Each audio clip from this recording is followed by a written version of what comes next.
Hello everyone, and welcome to another beer review, is it? I'm not really sure. I suppose it's a kind of review, but not a normal one. What we're going to do is do something a bit different today. And instead of reviewing a beer and giving a kind of an opinion on how good it is or how bad it is taking a beer that I've already reviewed that I wasn't particularly enamoured with or thought was quite poor, and trying to change it to improve it. Because it's all right saying that, yeah, I've bought these beers and yeah, they're not very good and I don't really like them. But in reality, what are you going to do? If you've got these beers, I mean, we all make the joke, okay, we can give them away to friends or whatever, or try and, give them to family as gifts and things like that. But in reality, sometimes we do buy beer, we go out on a limb, we take a chance, and we get a load of beer that's just rubbish. And what can we try and do with that? Because at the end of the day, you spent this money, you've got this product, and you need some sort of return. You need to basically get something out of it, apart from just saying, oh, it's a load of crap and I've just wasted my money. So what we're going to try and do today is we're going to take Griffin Gold, and I will link it at the end of the video if you wanted to see the actual review video of this, and try to make it better by blending it with another beer. Now, we're going to do this over 2 videos. So this video is going to be part 1. And the next video is going to be part 2. So with this one, we're going to do this with a lighter beer. So what I've got here is a Czech Slovak premium beer. Again, I'm just kind of getting rid of some of the stuff that... so I'm stuck to this bloody can. Is that cobweb? Jesus, it is a fucking cobweb. Look at the state of that, bastards. So yes, we're doing this beer and trying to utilise this beer. It's a standard 12% 12% on trying to remember what scale it is, but it's 4.5%. It's a 12, so it's a decent kind of level of flavour for a Czech Slovak beer. It's called Zlaty Byzantine 73, which funny enough is the year I was born. I'm sure there's a lot of people regretting that. And of course it's a 500ml can. So what we're going to do is blend this, which is actually not a bad beer, to this, and try and see if we can improve this. That's the plan. And then the next time in part 2, we'll use a darker, more of a kind of a stronger kind of maltier beer, because I got one that was kindly donated by Adrian, but unfortunately I've already reviewed it. So I thought, well, what can I do with it? Because I'd still like to use it. So I'll be using it in part 2 to try and using a darker beer to give it a more maltier, more malt forward beer, to try and give this a different kind of flavour profile and try and create something good from the 2. So it'll be Victory Ale, and this will be used in part 2, but right now we're doing this one and this one. So what we'll do is we'll pour some out. I've got some glasses. I've got 3 of them. So I have, and we'll see what we can do. So let's crack it open.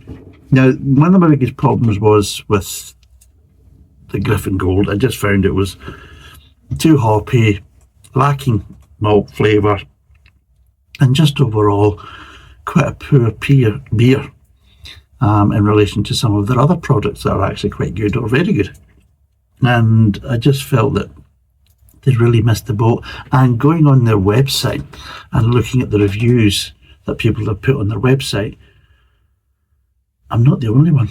A lot of people were quite disappointed, thinking, what the hell is this? I mean, out of all the beers you could have done, why did you honestly think this was needed?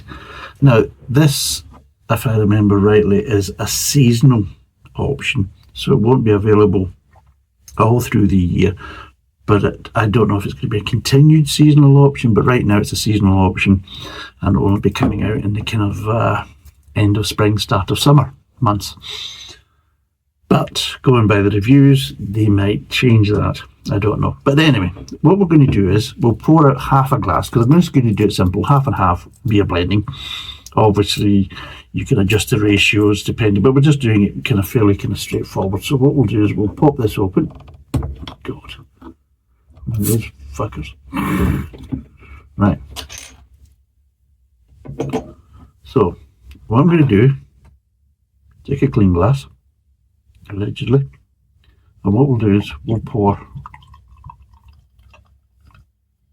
There is a half pint, so what we're going to do is do a quarter of a pint. In the meantime, I'll pour half in here, just to have a little taste, and then we'll crack this open. Jesus, I went all over my face. See, I washed the can before I put it in the fridge, and it's still got a little bit of water all over it. Shit. So let's crack this open, and we'll pour this in and see what we get. So there we go. But in the meantime, I'm going to pour some of this in here, just to see what we get. So we'll do little mini reviews again. So, well, what I'll do is, because there's probably be a stronger one, because this is the ale, I'll go for the lager. Smell wise, yeah, some light kind of sweetish kind of malt flavours, a little bit of grain, bit of kind of mash kind of smell off it. You know, if you go past the distillery, you get that kind of mash smell. It's got that kind of roasted kind of mash, kind of boiled grain kind of smell off it. So let's see what it tastes like.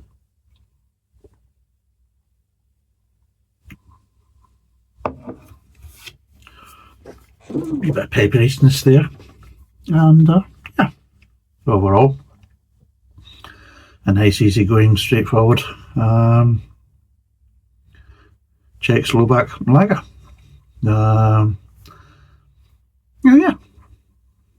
it's quite nice. A little bit of bitterness there, but not much. A little bit at the back end. For a 12, I'd maybe expected to have a little bit more, but yeah. Overall, quite a nice, decent enough lager. The Griffin Gold, though.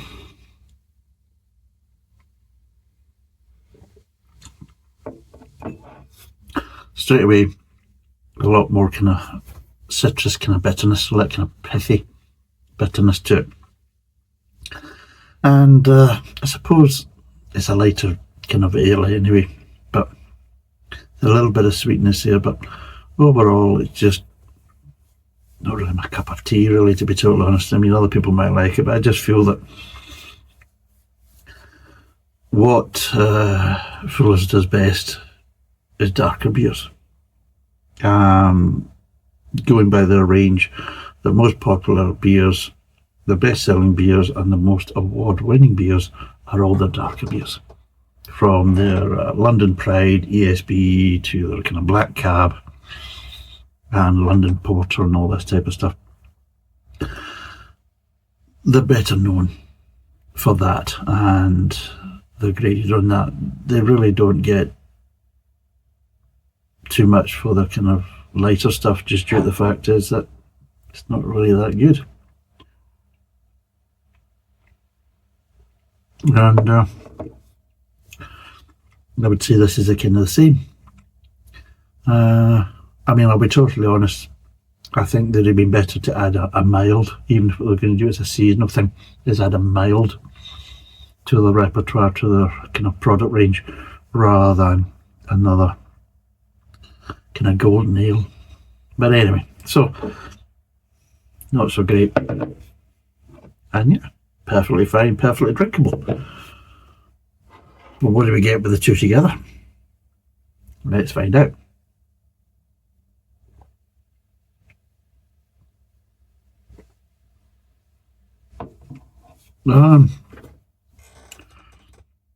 first thing you notice is just a little bit more carbonation in the mouthfeel. Still a fine mouthfeel, not as obviously as carbonated as a lager by itself, but just a little bit more carbonation obviously than you would get from the ale if it was drunk straight. You get a little bit more bitterness, but again that kind of pithy side of the bitterness is kind of dropped down a bit, so it has.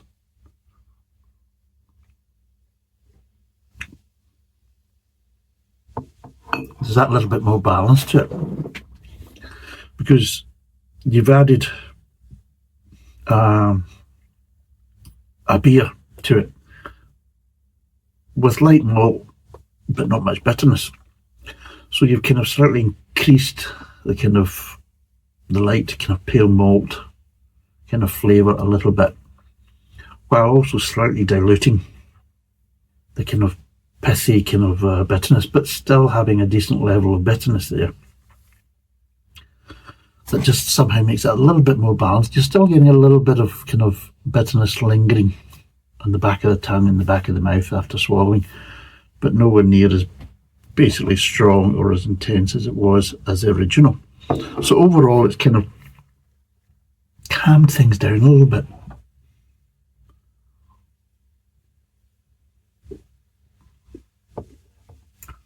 And overall, yeah,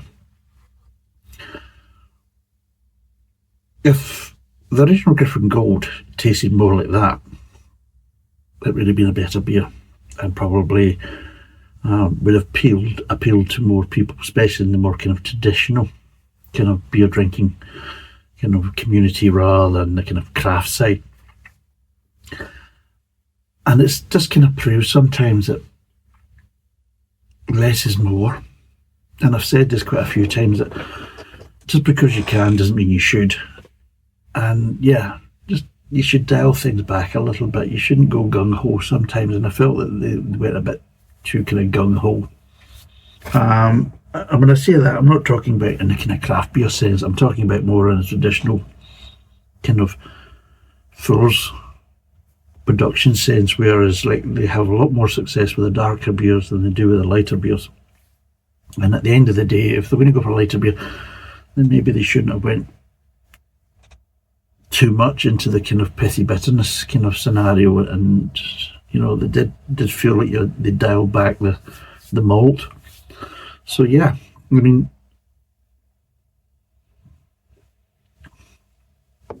for this, which is more of a kind of citrus kind of bitterness, just dialing it back a bit has actually worked by basically giving something with a bit of a lighter malt edge to it and a little bit more sweetness, but not really having that much bitterness.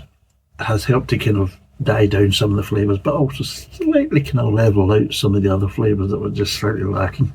And overall it's actually created a better beer, so that's an option you could have if you're looking at that lighter beers with very little bitterness can be used to obviously kind of blend with beers that have got more of a slightly kind of citrus edge to it, especially in the kind of bitterness at the end and things like that. And also if it's got a little bit of extra sweetness to it, can also help boost that as well. So that kind of shows you an idea of what beer blending can do. This is obviously a more drinkable beer now, to me. And that's one of the things you have with beer blending, is you're blending it to suit your own kind of preferences, you know, and to suit your tastes. So yeah, I would probably give this beer as is. It's actually quite drinkable. I would give it an easy 5.5, no problem at all. So yeah, I thought it was quite good. So in part 2 we'll do the same, but we'll do it with a darker beer, a more malt forward beer, and see how we get on. But anyway, thanks for watching, cheers, and bye for now.